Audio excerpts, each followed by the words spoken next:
Hi, this is RetireMethod and I'm Cheng Fu. RetireMethod is the first scenario analysis modeling to see what you have at what stage of life you are in post-retirement and how the decisions that you make actually shapes your entire retirement landscape. Now, each and every one of us have multiple financial goals, and some of those are really in conflict with each other. For example, after retirement, we want to retain our lifestyle. We don't want to reduce our lifestyle. However, we have other things to meet financial goals, such as leaving a legacy for our children. Now, what if I tell you that in order to pass a 1 million legacy to your children 24 years later after your retirement, you don't need 1 million. You say, what? I don't need 1 million? At least or more at the onset of my retirement, if I were to pass a 1 million legacy to my children 24 years later, how does this turns out? Why is it possible?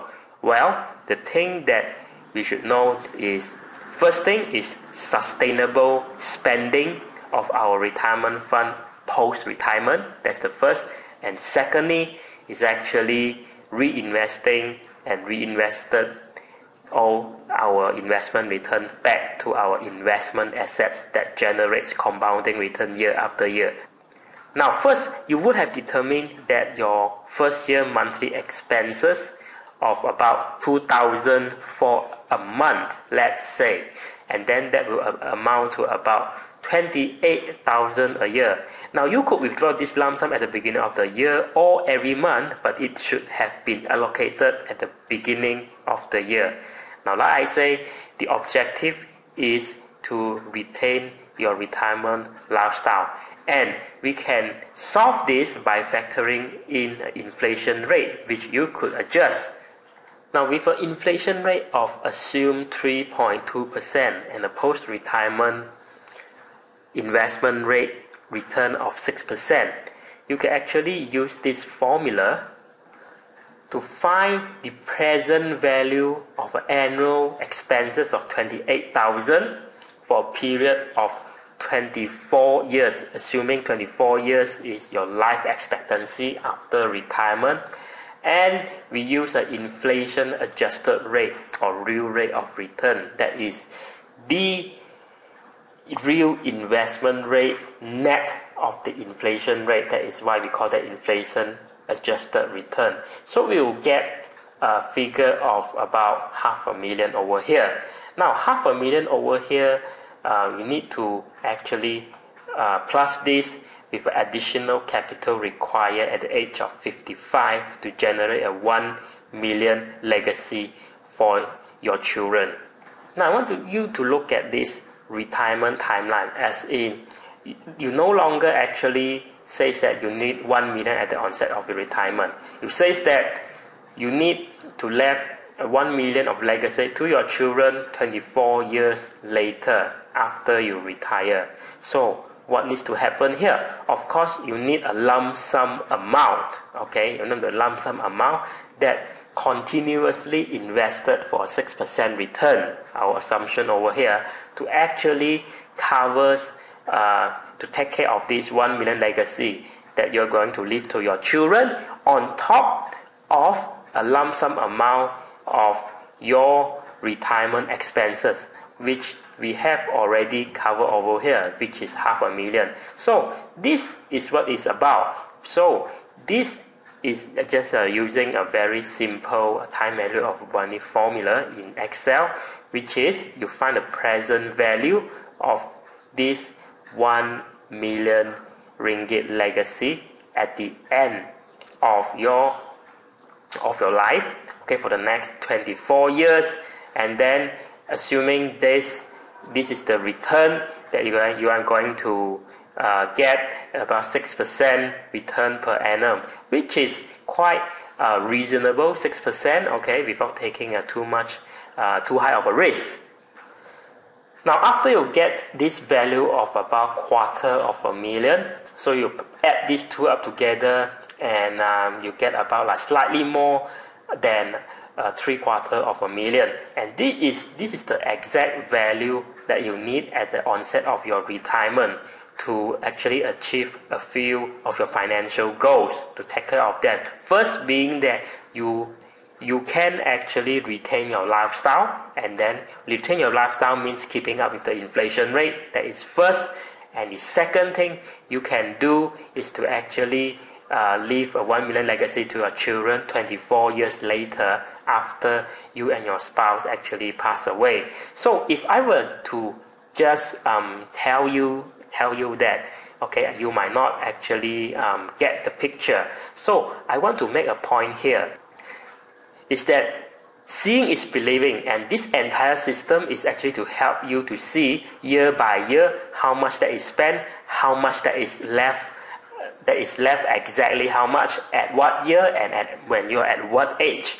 Now, of course, the first column, this one refers to our opening balance, your total retirement fund at the onset of your retirement, and this column will be the expenses. Okay, we have worked this out over here, about 28,000 a year, and this increase incrementally, because to increase this means that you are actually keeping your retirement lifestyle. Of course, you don't necessarily need to increase this every year. The word here is actually prudent management. Every few thousand ringgit saved and which is reinvested compounds a lot over a long period of time. So anyway, this column is about percentage of expenses. We'll go through this column a bit later, but let's just hide this for now.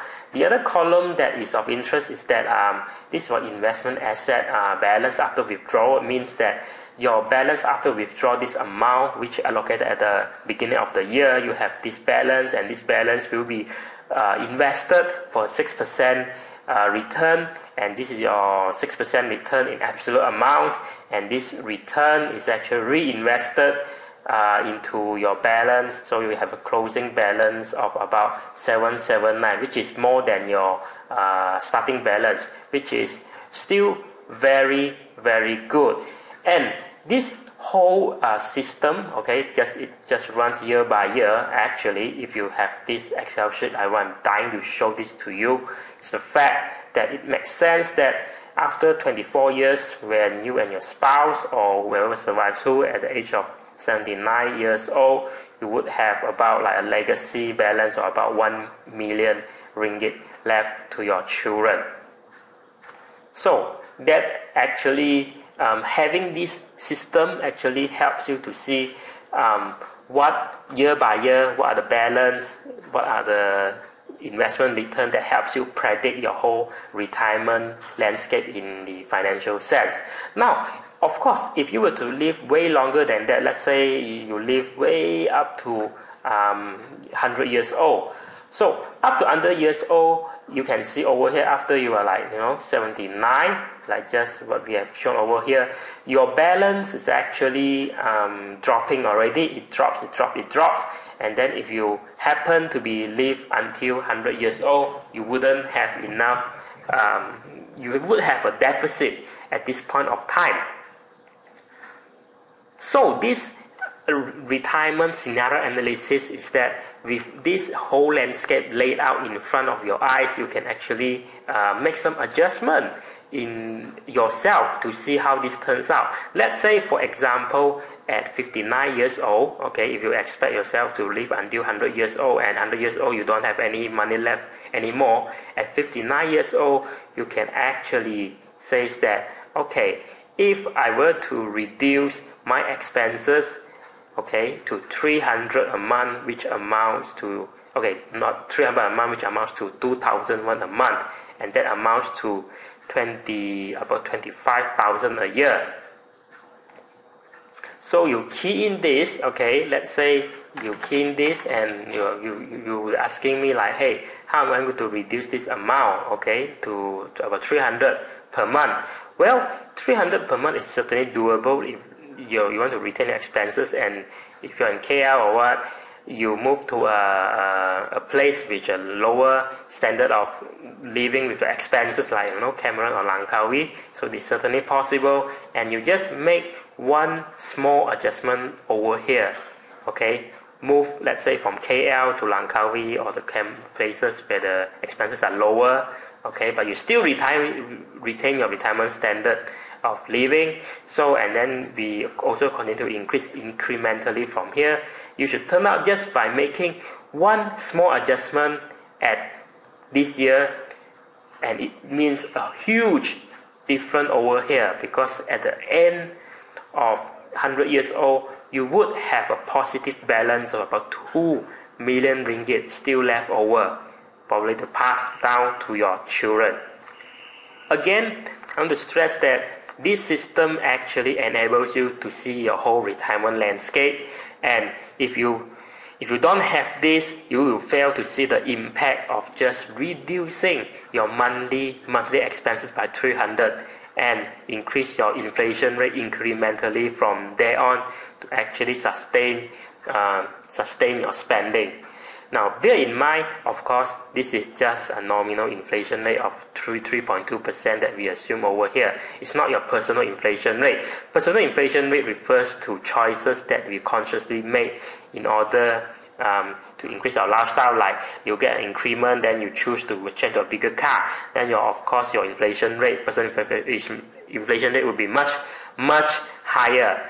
So this reinforces the fact that it's not much about how much you have, okay, in your retirement fund at the onset of the retirement, but rather it is how much you spend and how you make adjustment here and there in your retirement landscape. So this is the system that is being offered in this course, RetireMethod. So stay tuned for the second video where I'm going to release more free content just for you of what's inside for members in this course. So this is Ching Fu again for RetireMethod. I'll see you in the next video.